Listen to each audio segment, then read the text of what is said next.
ধামসোনা ইউনিয়নে আইয়ুব খানের পক্ষে ৩১ দফার বই শিক্ষকদের মাঝে বিতরণ করা হয়। আশুলিয়া প্রতিনিধি রাসেলের প্রতিবেদনে দেখুন বিস্তারিত।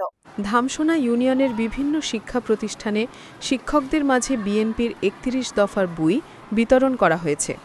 এই উদ্যোগে নেতৃত্ব দেন আশুলিয়া থানা যুবদলের সাবেক সাংগঠনিক সম্পাদক এবং ধামসোনা ইউনিয়ন ৭ নং ওয়ার্ডের বাসিন্দা ইসরাফিল মিয়া এবং ঢাকা জেলা উত্তর ছাত্রদলের সাবেক আহ্বায়ক সদস্য গাজী মোহাম্মদ আবদুল্লাহ সুমন।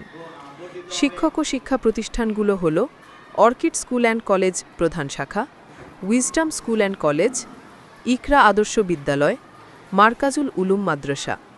বই বিতরণকালে ইসরাফিল মিয়া বলেন, বিএনপি দিল্লি বা পিন্ডির দয়া সাহায্য নিয়ে কখনোই ক্ষমতায় আসবে না। ইনশাআল্লাহ বিএনপি জনগণের ভোটের মাধ্যমেই সরকার গঠন করবে।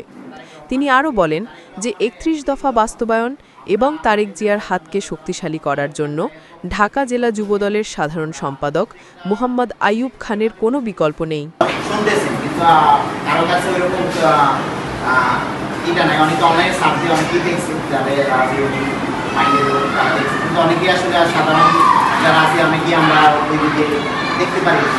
এই জন্য আপনাদের দেখার জন্য সহজ করার জন্য আমাদের দল চিন্তা করছে একটা ছোট্ট বই আকারে ৩১ দফার একটা বই তৈরি করেছে, যেটা প্রত্যেকটা টিচার পাবে, যা তারা অন্তত দেখবে, জানবে যে আসলে বিএনপি আগামীতে এই দেশের জন্য কী করতে চাচ্ছে। এই বইটা আমরা এই